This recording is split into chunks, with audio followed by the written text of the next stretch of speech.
speaker this week. Our speaker this week is the president of the Pittsburgh Parks Conservancy, and her name is Meg Cheever. Would you please welcome Meg?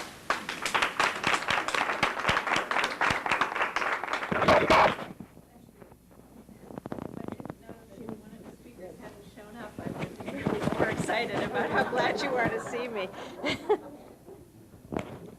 Yeah.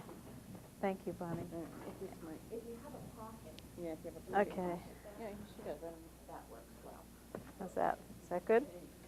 Okay. Anyway, I really am very glad to be here, and thank you for inviting me. And since Bonnie and I work together every day, when Jeff and Bonnie invited me to come, I knew that it would be hard to refuse. So I'm the president of the Pittsburgh Parks Conservancy, which is a new organization, relatively speaking. It will be 7 years old in December of this year. And we're patterned pretty much very faithfully on the Central Park Conservancy from New York City. So if any of you have been to New York City recently and seen Central Park and how beautiful it is, you'll know why we formed back in 1996, which was to try to partner with the city of Pittsburgh to bring Schenley Park, the flagship of the city park system, into a state of renewal. Oh, I was just going to say, I was in New York last weekend, and it looked really nice. Good, good. Confirmation of the wisdom of this path. Well, if anybody was anybody in New York in the late 70s or early 80s? I don't expect the class of 007. So if you were there then, you know that it was just a wreck. And really, there were news stories about the Central Park jogger. You'd find bodies under every bush practically, and it was there were a lot of crime there. Plus, the park itself was in disarray. The grass was compacted, and the stonework was broken, and people just were getting very afraid to even set foot in the park. And yet, it's one of the great examples of landscape architecture in America. So to make a long story short, I was one of a group of about 25 people who decided that we citizens were going to do something about this. So at the time, I was the publisher of Pittsburgh Magazine, and I was the first president of the board. And then about 6 months after we founded the organization, I decided to become an employee of the Parks Conservancy. So I was also the first employee, although I was a volunteer for 6 months, but I certainly did have a full-time job. And I think one of the challenges that we had was that although we had a very good model out there in New York, in New York City, the mayor had actually set up the system. So it was the Parks Commissioner of New York, under the direction of the mayor, who had appointed Betsy Barlow Rogers to be not only the first president of the Central Park Conservancy, but also wearing two hats, one person wearing two hats. She was also named the park administrator. So the private and public really came together in the form of this one woman in New York. And our situation was much different. There was an existing city government who wasn't really focused on this park so much, and there was this group of 25 citizens and saying, hi, we're here to help. So you can imagine that it took a while before we had a warm and close relationship, but I think now I can say after almost 7 years, we really worked together very closely and very well. So what I am proposing to do tonight is to show you a video that we just made, because we're about to embark on a capital campaign to try to raise really significant money for the 4 largest city parks. And I guess I should go back and say that when we formed, we were trying to be the Schenley Conservancy and just focus on Schenley Park. And the city, in its wisdom, said to us, you can't do that. If you want to work with us, you have to work on all of the city parks that are in the group that receives RAD funding, because to us, that's a logical group.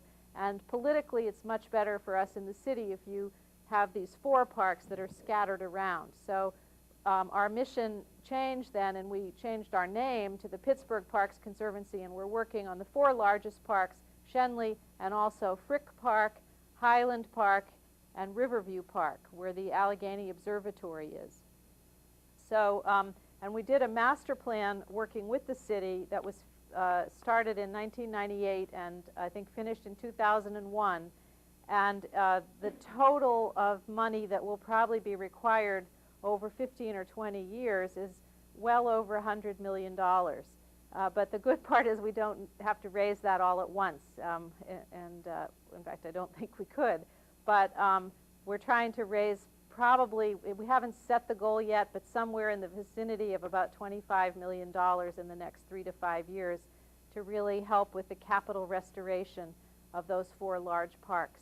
So I'll show you our campaign video, and then I have some lessons that we've learned throughout the last 6 or 7 years that I can just review with you, and then I thought we'd have time for questions. So that's what I propose. I gotta sit over here. Of the industrial era, the city of Pittsburgh has transformed itself into a leader in the technology sector. The city has a new look, a look that reflects its role in emerging businesses, technology, and medicine. When the bright young workers in these knowledge industries think about coming to Pittsburgh or staying in Pittsburgh, they're thinking about quality of life. One of the reasons I came to CMU was because of Schenley Park. Many of the other campuses that I looked at were urban campuses. I looked at NYU, I looked at Boston College, and one of the things that was immediately appealing to me was the fact that Schenley Park was right in my backyard.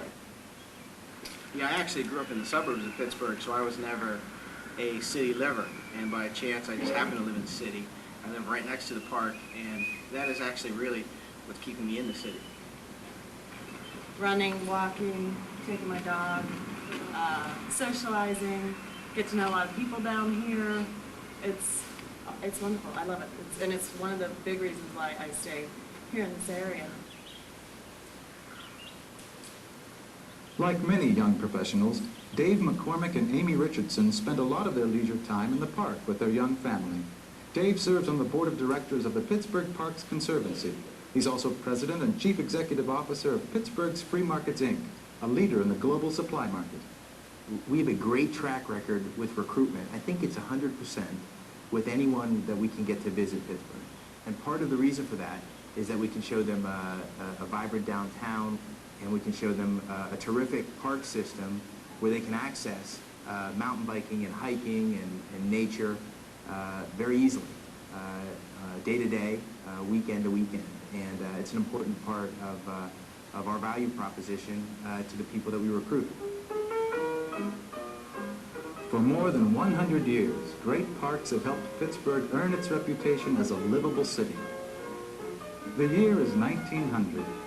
Picture yourself strolling in Highland Park, past the reflecting pond and through the majestic entry gardens.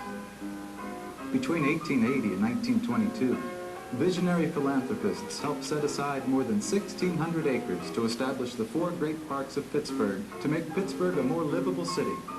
It's a golden age when private donors and public officials lavished resources on the parks. Whether you sat demurely by the side of the lake or got out on the waters, Lake Carnegie at Highland Park was an irresistible attraction. At Panther Hollow Lake, you could rent a boat and while away a summer afternoon. But at the turn of the 21st century, there are no boaters on Panther Hollow Lake and no boathouse. And boaters who once gathered at Lake Carnegie have taken up other pastimes. Years of neglect have taken their toll. Historic park structures lie in ruins. A variety of poor design choices have compromised the natural beauty of the park, while the collapse of aging drainage systems has contributed to widespread erosion and deforestation.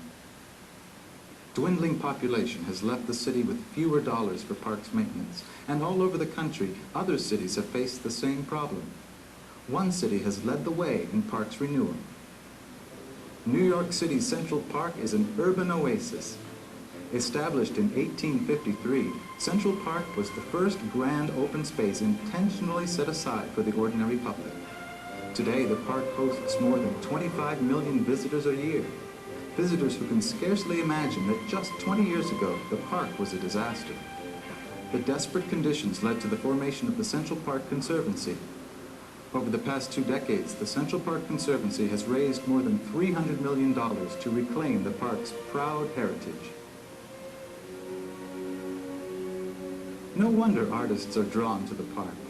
Central Park has been called the most important piece of American art of the 19th century, a masterpiece of landscape architecture and a living testament to the will and ability of private citizens to restore and reclaim their precious parkland. When I heard about the work of the Central Park Conservancy and the results that they'd achieved in Central Park in New York, I just knew that we could do the same thing here in Pittsburgh. So in around 1996, a group of maybe 25 of us got together and just decided to form the Pittsburgh Parks Conservancy, which we did, and went to the city and said, we're here to help. And we're really lucky to have been working all this time and still with a mayor who really loves parks and who understands what they mean to Pittsburgh. On the trail that goes all the way down to Grand Street from there. Today, in any modern city, the quality of life is the biggest selling point. You know, when employment opportunities are so mobile today and people can move, their choices about where they want to live and work very much depend on the quality of life. And there's nothing more important in a city than the park system to underscore that quality of life. The partnership between the City of Pittsburgh and the Pittsburgh Parks Conservancy helped draw attention to the parks and led the way for the Conservancy's first restoration project, the Gatehouse at Frick Park. When it was built in the 1920s, the Gatehouse was supposed to be a welcoming entrance to the park. By the 1990s, it had become an eyesore. Rain came in through the roof, and walkways crumbled underfoot. Restoration work began with installation of a new tile roof, following specifications in the original blueprints for the Gatehouse. The Parks Conservancy served as construction manager for the $500,000 project. To oversee the historic landscape restoration, the Conservancy engaged Patricia O'Donnell, a fellow of the American Society of Landscape Architects. Entrances are always emblematic. They're the things at the edge. They're the things that people see. So to have embraced the renewal of an entry is a very important step because it says, okay, we're starting, but we'll keep going, and the entry really gives the signal. Initial funding for the Frick Gatehouse came from the first of the Parks Conservancy's hat luncheons. In 5 years, the hat luncheons have raised more than $1 million to restore the great parks. These now famous fundraisers owe their success to the support and dedication of presenting sponsor PNC and to the honorary co-chairs of the event, Teresa Hines, Audrey Fisher, and Richie Scaife. We're so happy that we've had 4 lovely hat luncheons, and this is at Riverview Park, which I'd never seen until last year. And to see the observatories and see all the ladies and to see the progress that we're making with the parks is really heartening. But the greatest thing is that we have a collaboration with the city that's working and it's making everybody happy. Building on the success of the hat luncheons, the Conservancy began its second major restoration project, the Visitor Center in Shenley Park. Built in 1903, the derelict structure had been boarded up for more than a decade when the Pittsburgh Parks Conservancy launched its restoration. As construction manager, the Pittsburgh Parks Conservancy made sure that the restoration preserved the structure's historic character.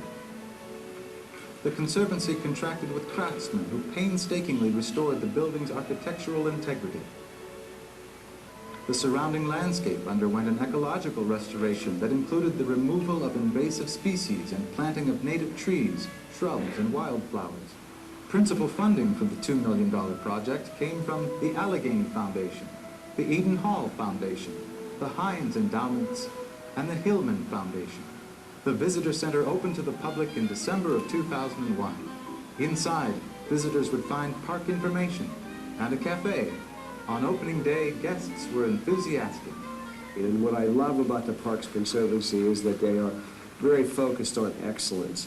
in the design of the buildings we're doing, in the design of the other projects. And so with them pushing us and combining resources, us with the public resources and the Parks Conservancy, going out into the community and raising significant funds, and not only raising funds, but enthusiasm for the parks, I think pulling those two together, we really have the best of both worlds.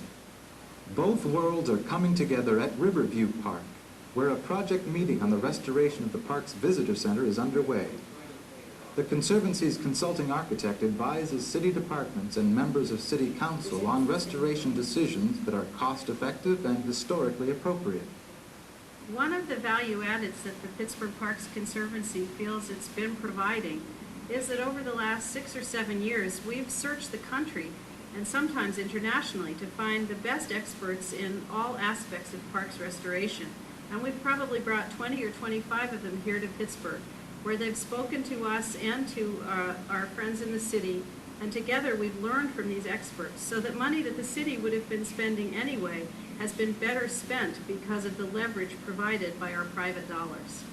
Parks Conservancy has really matured as an organization. It started off with a core group that had a vision, but over the years, there's now a track record. And that track record takes several forms. One aspect of the track record is our demonstrated ability to work cooperatively with the city, with some of the neighborhood groups that represent the parks.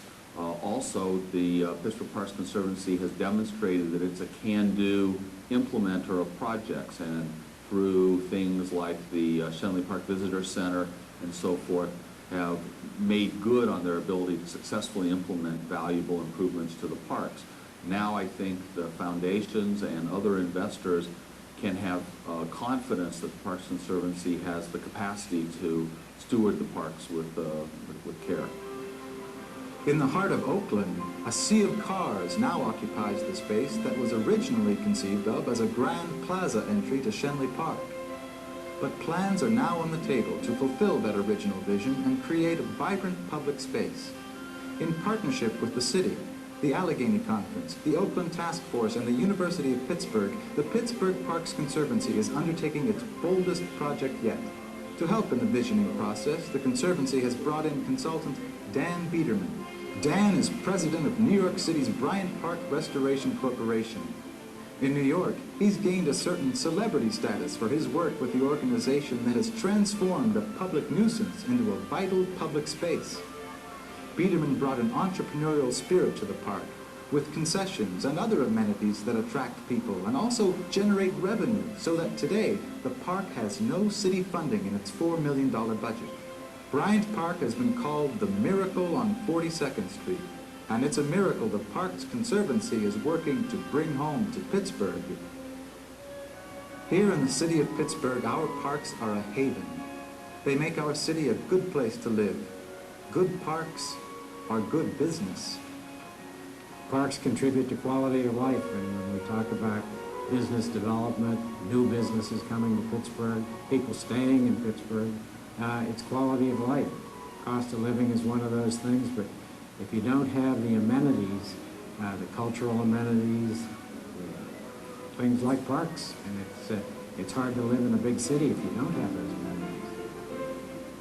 Parks are much more than a place to play frisbee or soccer or hike on the weekends. They're really an example of one of the few places within an urban area where people can come together, regardless of how much money you have, regardless of where you work or where you live, and enjoy a common public place in a way that's pretty unique. These parks differentiate us from other cities, and they differentiate us because of their beauty, but not just because of their beauty, because of all of these people who are using the parks together. That symbolizes the working together spirit that is our community in Pittsburgh. Today's park users are heirs of a great legacy, a gift of philanthropists who knew that a city's greatness lay in more than iron and steel. To preserve these parks for future generations and to revitalize our city, the Pittsburgh Parks Conservancy looks to today's visionary leaders to join a community partnership for the renaissance of Pittsburgh's great parks.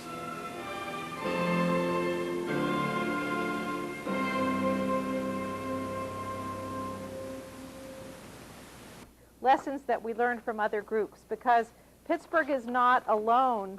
I would say that we're one of a group of maybe 15 or 20 cities that are in the forefront of this public-private partnership for parks movement that are really making headway.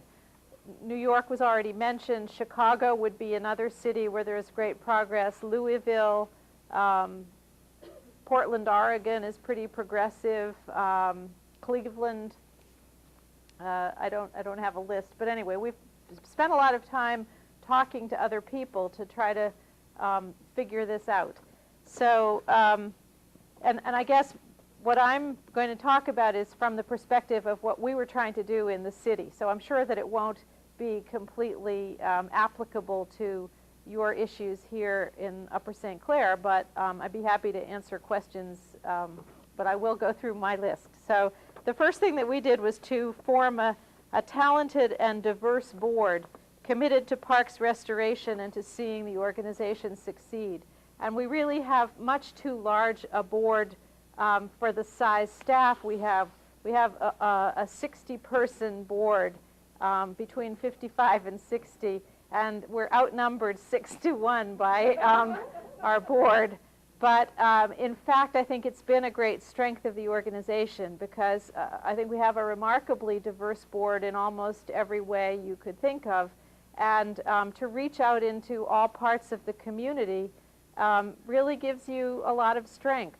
It helps strengthen community partnerships and gives you a lot of different perspectives that, that reinforce the idea that particularly historic urban parks are the most democratic spaces in the city and kind of the common ground where everybody comes together.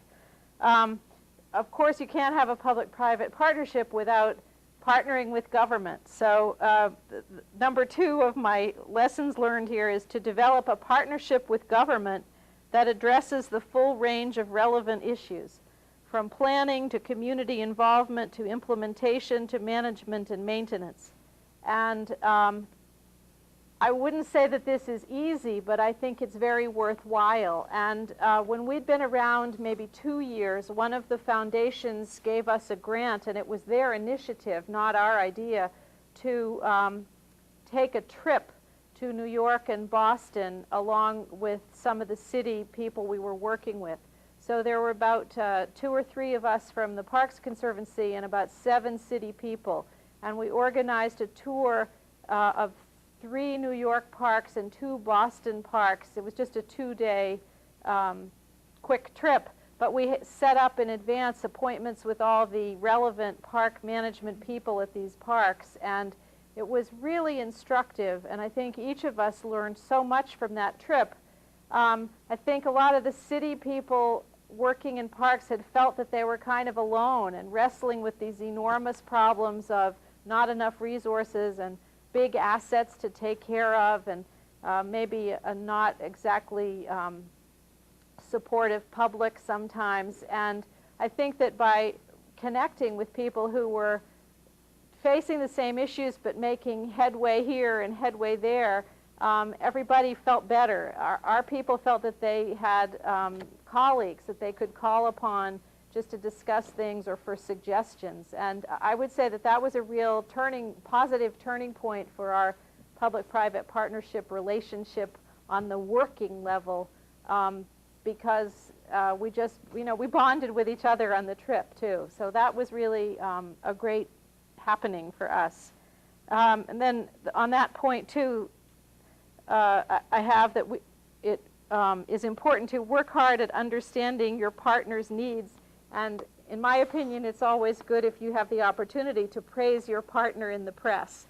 I think you can go one of 2 ways on this. You can be a kind of watchdog advocacy kind of organization, and that can be your perspective. And there's a place for that in our society. But if you want to be the kind of do projects together kind of organization that a Parks Conservancy normally is, you really have to build up a lot of trust so that you can work together on an ongoing basis. So not a lot of people actually, I think, work hard at trying to find the good things about government, and it seems as though if you do, you can be noticed in a positive way. And in fact, being completely honest about it, we've been thrilled with some of the progress that we've made together tackling some of these issues. I think the DPW in the city of Pittsburgh, which has all the parks crews working for it, it has a very progressive attitude and really has made tremendous strides. They, about 3 years ago, the system was, and this was a system of long standing, that the parks were taken care of by the general labor pool of public works. So that probably 10 years ago, the dedicated parks maintenance force that was in the Parks Department had been thrown into public works. So if you were in this labor pool, you might be doing a pothole on Monday, and on Tuesday you might be in the park, and on Wednesday you'd be doing something else. Well, it's the current management of DPW that was able to pull out dedicated parks crews for 8 districts in the city, so that these people are only doing parks, and they might rotate around to different parks, but they're really able now to build up a relationship with that piece of land and develop skill sets. So that's kind of an unsung story, but I think a very, very positive development for Pittsburgh's parks. The next point would be to create a firm basis for park renewal with a thorough master plan that addresses multiple values. In our case, we spent 2 years on a master plan. We had over 30 public meetings. We had a team of multiple consultants from different disciplines, and I think we came up with a really excellent plan that's the foundation for everything that we're doing now and will be doing for the next 15 or 20 years. And it wasn't easy. I think these things are never easy because you have competing interests. In our case, we wound up with a plan that had 3 main strands. One was to respect the historic design of the parks. And Patricia O'Donnell, that you saw in the little Frick Park segment, was our historical landscape architect. She's got a specialized national practice in the restoration of historic and cultural landscapes. And it's really something that I didn't know much about and now know something about, and it's very interesting because it looks at these parks as designed landscapes, which they are. 100 years ago, somebody planned out how you were going to progress through each one of these parks and what vista would confront you when you rounded the bend. And a lot of engineering went into them. In the case of Shenley, for one example, Shenley Plaza is fill. That was a valley, and the Grant Street hump was cut off, and the earth dumped into the St. Pierre Ravine to create that flat land. Panther Hollow Lake is a man-made lake, and so is Lake Carnegie. So I think it's a real mistake, particularly in the parks we're working on, for anybody to think of them as just land that somebody put a fence around. It's not at all that simple. People, our forefathers worked hard on these landscapes to design them to be very attractive places and to have different components. So what a historical landscape architect does is to use forensic evidence, historic images, going out there and looking at the land today, looking at aerial photos from past times and trying to say, okay, this is what this was designed to be, and then trying to recreate it to the extent that's feasible and appropriate and possible. So that was really kind of interesting. So that was our first strand. And then also we wanted to do everything in an environmentally sensitive way, and then also wanted to take into account the needs of current users, because if people didn't use skateboards or mountain bikes 100 years ago, one has to consider all these modern uses, as well as the things that people have always done in parks and still want to do, like go for a stroll, have a family reunion, have a picnic. So to try to weave that all together into an intelligent master plan is a big task. But I think if you can persevere and do that and then adhere to it, it really gives you a great foundation, because you've gone through all this community process to put everybody's needs into this one plan, and so you shouldn't then have to get into wrangles except in particular circumstances over what you're doing. You have the blueprint. The next item was to involve the community in decision-making, reach out to the public often. User surveys are a great tool. Celebrate your work and your progress with all the people who have a stake in it. You saw that we did that for the Shenley Park Visitor Center, and we try to do it for every one of our projects. Promote the cause. If you have institutional partners available, solicit their support. Form partnerships. I see that there's a young man here from the Student Conservation Association. We have a good partnership with the SCA and do a lot of volunteer days with them. You class of 007 ought to talk to this guy. And success is much more likely if partnerships form. I'd say probably our biggest partnership was for the 4 bio blitzes that we did across the 4 big parks. And Shenley was probably the most partnership heavy. We had probably 25 groups on that one. Our main partner was the, besides the city, was the Carnegie Museum of Natural History. And we cataloged all the biodiversity that you might find in the park. I did a list of species over a 24-hour period. And it was really fun because we went from day to night, because some creatures you can find better at night. But it was a massive effort, and we could never have done it without these partners. Secure a comprehensive historical survey of the parks. Respect and preserve the historical integrity of the park landscapes and build on their historic character as the parks are renewed. Well, I already talked about that, but I would also add that I think for the parks we're working on, at least, it's really a business of details. People aren't used to thinking about and valuing public landscapes. People seem to always be thinking about buildings and just sort of think of land and landscape and public space as something that's there, and don't often think about what makes it special.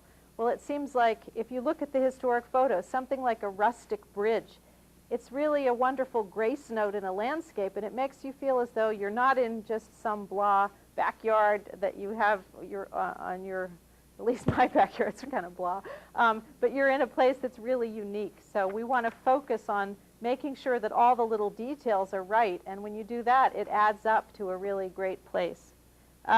Respect the environment. Ascertain the environmental history of the land. Promote the health of the park's ecosystem through sustainable practices whenever possible.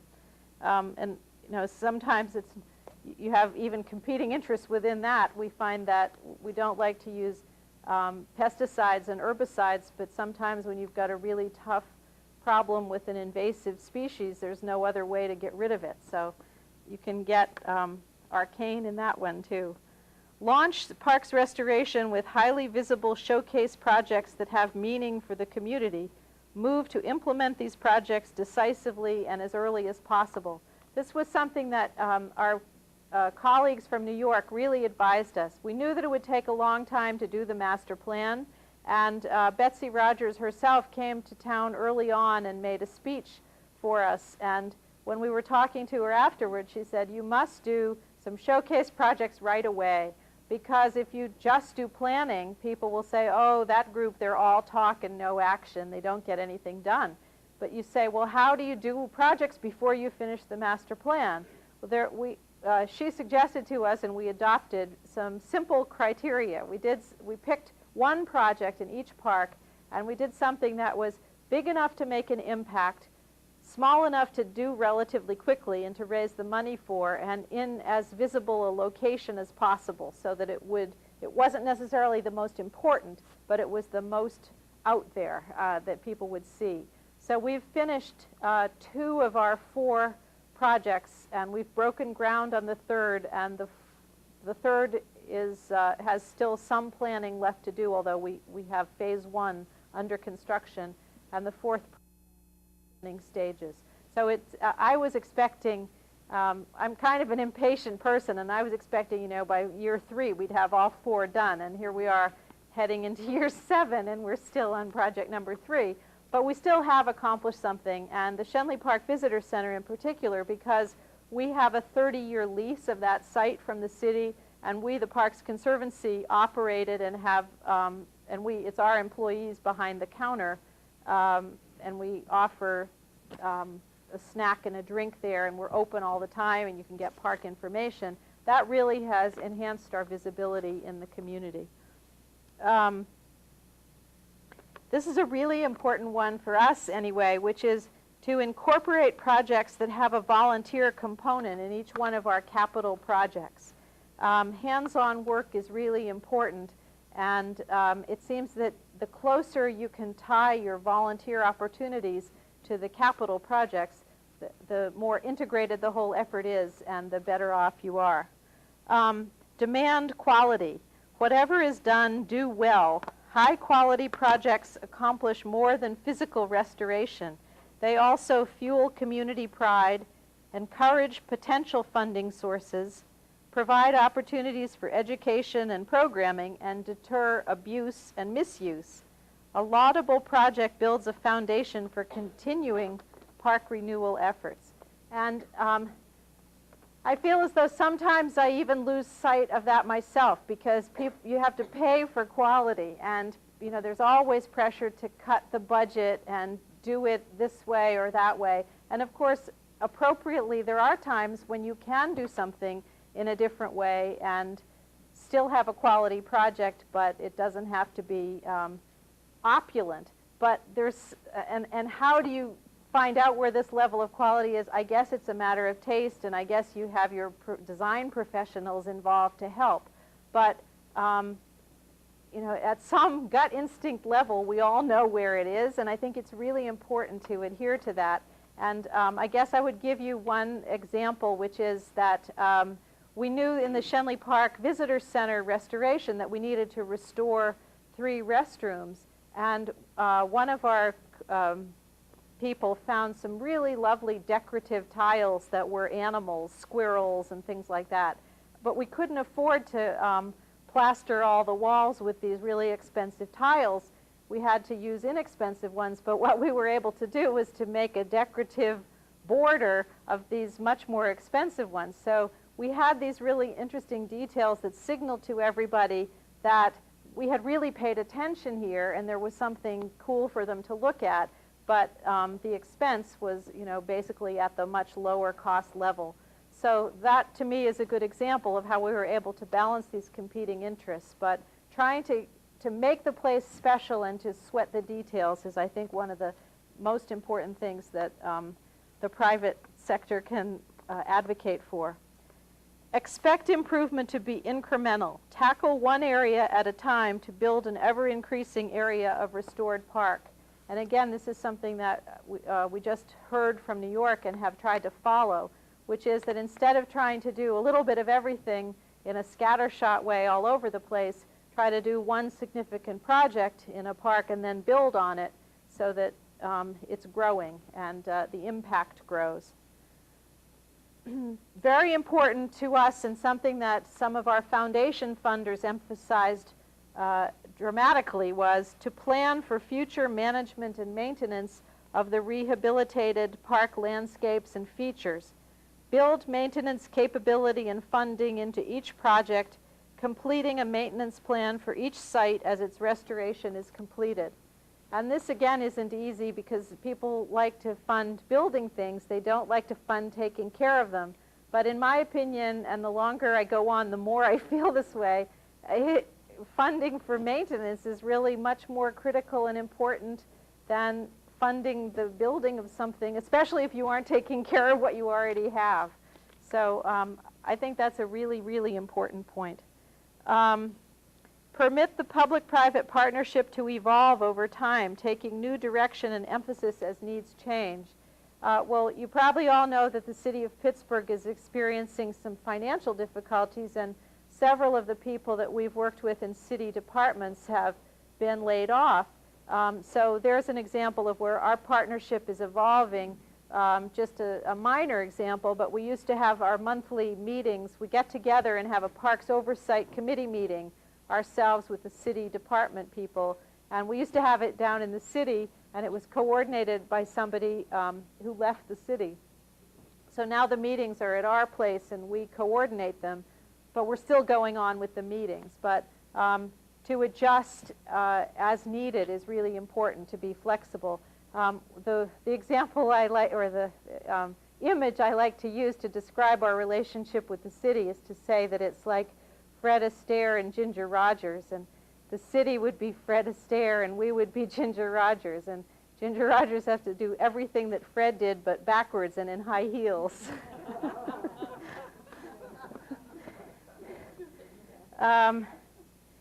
Include funds for an endowment in every funding initiative. Because parks are free and open to the public, there is no obvious income stream like admission for parks. Endowment is a key to long-term survival.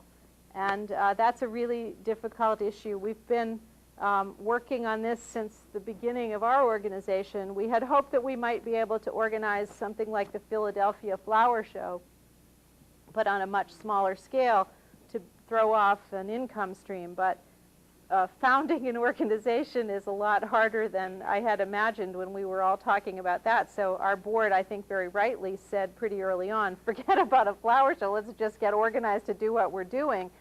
But that means that we're having to raise all of our money, operating in capital every year. So that's challenging. So, you know, in our long-term plans, we've got to find a way to be more self-sustaining than we are. The Central Park Conservancy raised a lot of money and did their big restoration of the park, and then as soon as they were close to finishing that, they started an endowment campaign. So actually we have a small endowment component in our current campaign, just because it seems as though for an organization that's working on free assets, there aren't too many things that, other things you can think of. Produce programming from the very beginning. Parks are for people, and nothing indicates that better than programming. Programming will also educate and develop the next generation of park stewards. It's not always easy to do, especially when you have a small staff. There are 9 of us, 9.5 of us. Well, there's 9 of us on a full-time basis, and then we have a lot, actually, of part-time help. But that's not a big number of employees to be doing a lot of diverse things, and yet programming is something that we have been committed to and remain committed to. And we do a program for 7th graders called Landscape Exploration that also has a volunteer component. We do a lot of volunteer work in the parks with different groups, the Pitt Park Stewards and corporate volunteer days.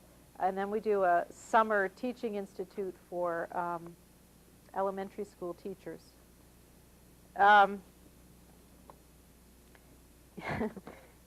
Bonnie will probably laugh when I read this one. Keep a laser-like focus on a few key projects. I think that's very hard to do. So much happens, you get very scattered a lot of the time. But if you can do this, it's really a good idea. There is an infinite amount that could be accomplished, but focus will give you the best chance of accomplishing real milestones. Be results-oriented. Care about getting to the final destination rather than how many bends the road takes or who is driving the car. Concentrate on raising money. Not much can be accomplished without it, and the quest for money actually helps with focus. Don't reinvent the wheel. Many places wrestle with these issues of revitalization and restoration of historic urban parks. Ask for help. Learn from others' mistakes and borrow from their successes. We're really big on stealing ideas and use experts. And then the last lesson I have here is never give up. Parks restoration is not for the faint of heart, but success in parks restoration benefits the entire community for generations to come. So I guess it's still a work in progress. It remains to be seen if we'll give up, but so far we haven't. We're keeping going.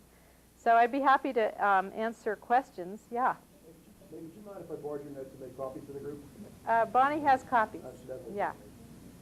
If anyone wants them, there they are. Okay.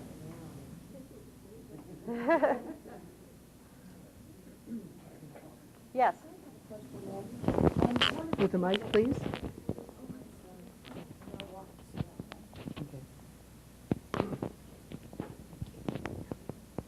One of the things that you talked about that's the beauty and the benefit of the park is how people can get out and enjoy the park, but the numbers of people enjoying the park is much larger today than it was when the parks were designed. Does that present special challenges? How do you... In the city parks?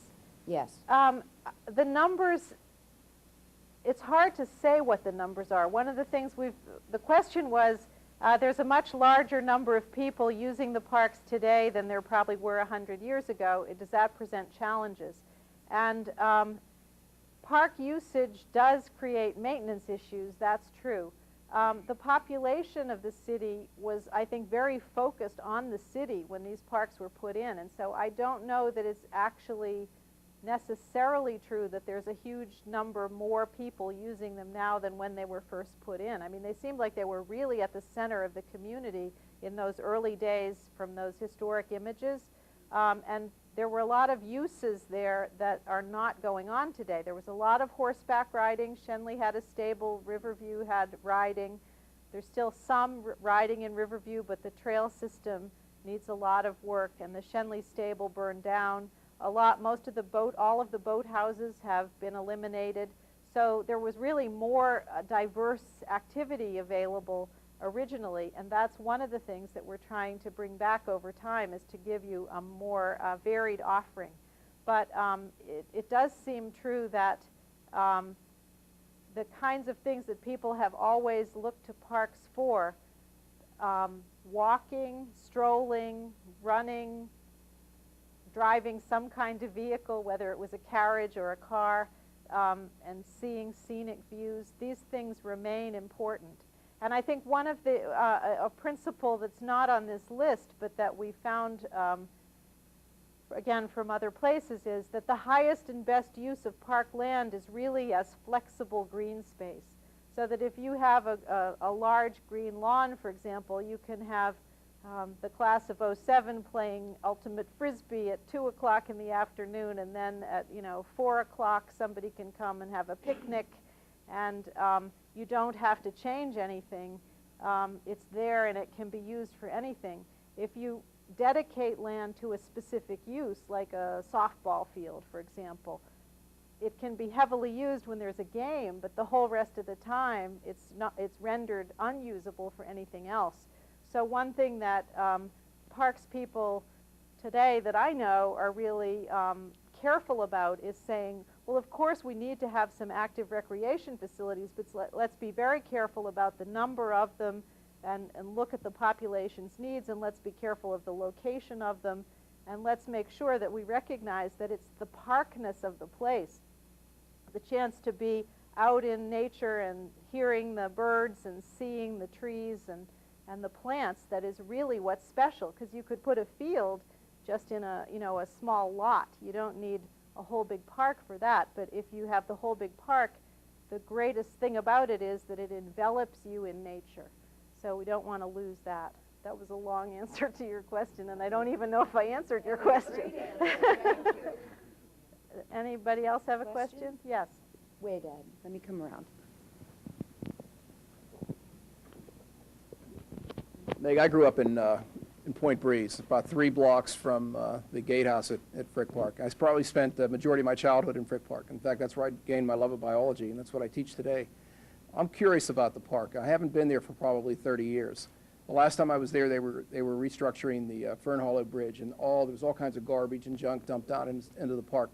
I just wondered if they ever cleaned that up, and what's it like in the central interior of Frick Park? Because I was really disappointed when I went through the last time. I didn't ever want to go there again after I saw it. Everyone heard the question. I think that you should come back, come back to the city. I think there's really a lot going on in Frick Park.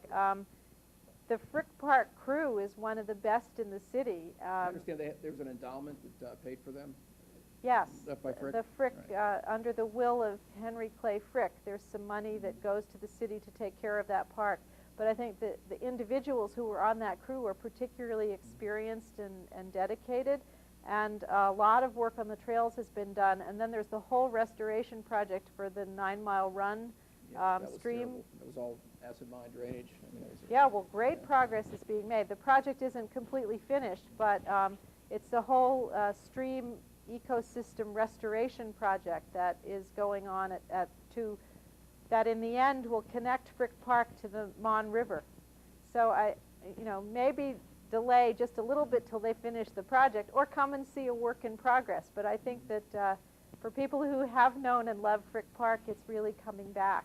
One of the things that's an unexpected tragedy, as you may know, is that the Frick Environmental Center burned about a year ago. And so we're just starting to work with the city to try to figure out how to help and what's going to happen there. But I Have they think worked out their everybody issues wants... with Homewood Cemetery? Because Homewood Cemetery kept dumping things down into the park, because they own that hillside on the one side. I think the park's coming back. Yeah, I think I'll you take a look. should come and I see will. it. Any other questions? Yes.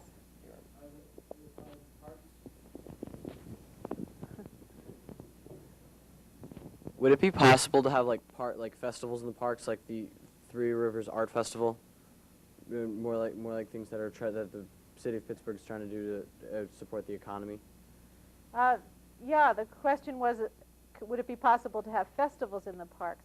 Of course it would, and I think what you're saying is, can there be a lot of programming that might draw people in, special programming that would be interesting? That's something that is another challenge, because the city of Pittsburgh, because of its financial troubles, actually canceled some of the programming this year, as you probably know. And I don't know that anybody knows what's going to be in the budget for next year. And I think that's a conversation that we certainly should have, excuse me, with the city, to see, is there a way we can help to fund bringing back some of what was eliminated. I know some of the concerts in the park, there was jazz at Highland Park, jazz at Riverview Park, have been canceled as of now. So I think the answer is yes, if there's money, and how to find the money is the question for both the private and the public side. What kinds of things would you like to see in parks? And would you ever come from Upper St. Clair to the city for some event? What? I'd like to see things like, sort of like just like the Three Rivers Art Festival, and things similar to that. Sort of carriage rides. What? Carriage rides. Carriage rides. Things like that. Okay. Other stuff you guys would like to see? Well, I mean, my dad's job really is to work with the new and older money of Pittsburgh. And so, really, if you were looking Give me your card. Really, like, if you were looking for funding for those types of things, I was just thinking that maybe it might be more convenient, actually, to have more, like, galas, and like how the Aviary had the Feather Jewels Gala, where it was like 500 people, but it was $100 a ticket. So really, they ended up making a lot more than they had even spent on it. Uh-huh. And like maybe having like a New Year's masquerade, because I know that the people, like the wealthier people, like to show off their money, but like to do it subtly so that they're not too blatant about it. So I think that that would be a good idea to get them to be able to show who they are, and like basically like have people like from Whirl magazine there, Uh-huh. which is like the social magazine of Pittsburgh, and just get the socially elite. Okay, More good idea. involved in it. I think what it boils down to is how many special events can we do, especially for an upper income market. And I think you saw our special event in the video, which is the Spring Hat Luncheon, which World Magazine does usually cover. And that's a pretty major undertaking for us, but it is on the drawing board to do another event. And as I said, we try to steal ideas from other places. And in New York, they do a Spring Hat Luncheon, which we stole. And now we're preparing eventually to steal their fall idea. So we're on the same wavelength with you. Maybe you'll buy a ticket. Concentrated on it and got a grant from a foundation to help us with it, from the Heinz Endowments. We've tripled our membership, and we now have 5,800 members, which is pretty good. But we are always looking for more. So if there are people in this room who are not members, please see Bonnie Kwalik. And, you know, in addition to giving money, we also do have volunteer opportunities for all ages. So anybody interested in that can also see Bonnie.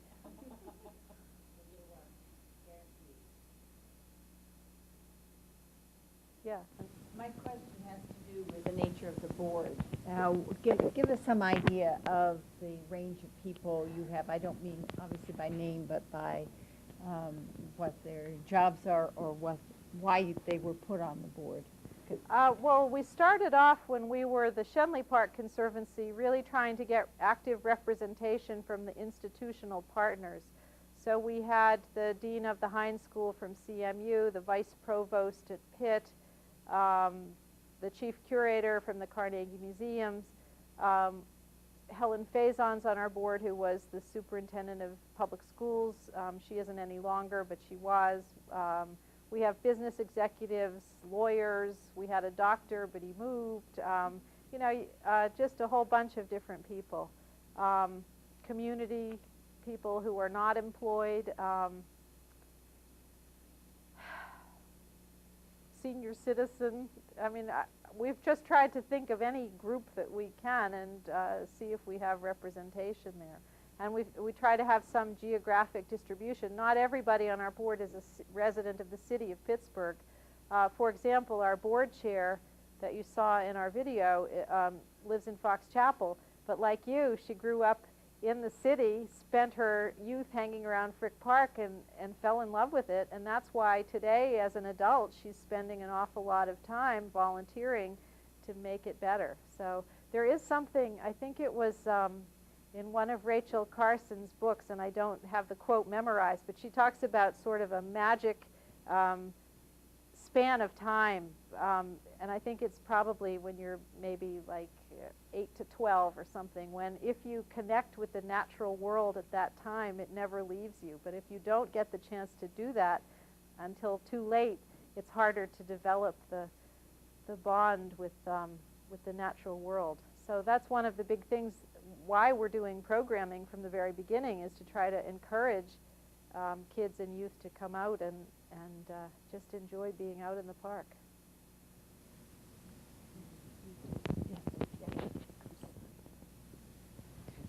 Okay, well, thank you. Meg, I have one question.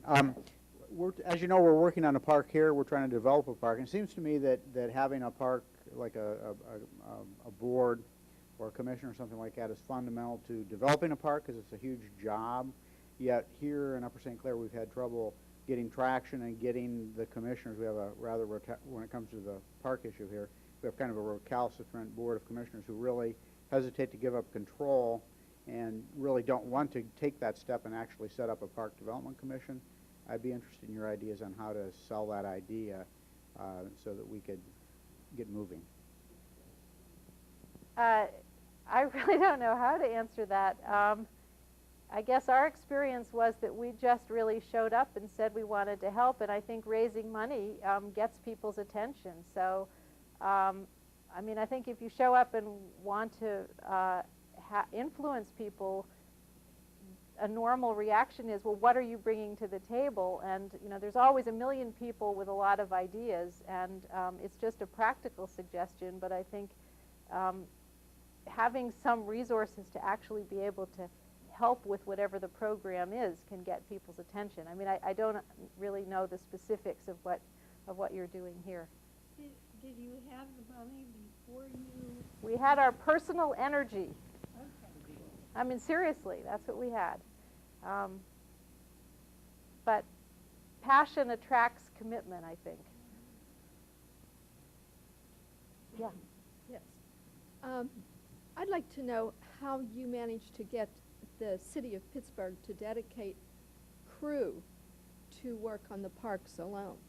And I understand that there's been a problem, you know, that's kind of broken down at some point perhaps, or do you still have just crews that work in the parks? I think that that was always the case until about 10 years ago. Then they went to this system of having the general labor pool. Now we're back to parks crews. And the thing that's made that possible is the regional asset district funding, which is the 4 parks we're working on are regional assets. And I think that was determined because people looked at who was coming to them, and it was definitely people from outside the city as well as people from within the city. So that money is dedicated to being spent on those 4 parks and those 4 parks alone. So it can't be taken to pay for police, for example. So that's why the parks crews are still there. Do the people who work on these crews have special expertise in what they do, or have they simply learned what they do by? I think the answer is both.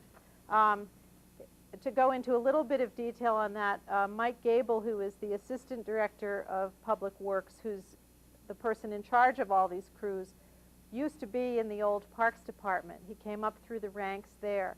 And so he really has a long background of working in parks. But then when it changed, he was in Public Works. Now he's still in Public Works, but he's kind of back in a park setting.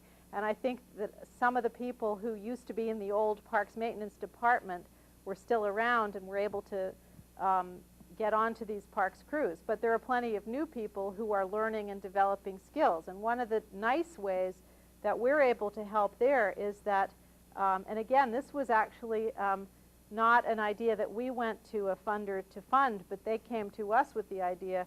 One of the foundations gave us money to hire a specialist in parks maintenance, and they funded a national search for this person.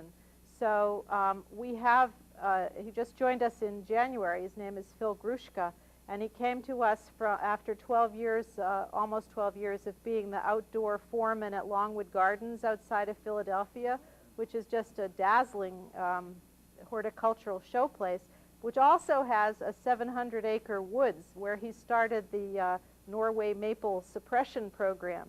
So he's sort of a unique blend, to my way of thinking, of really knowing about high-touch horticulture, turf maintenance. He's a certified arborist, and he also is really into keeping down the exotic invasive plants.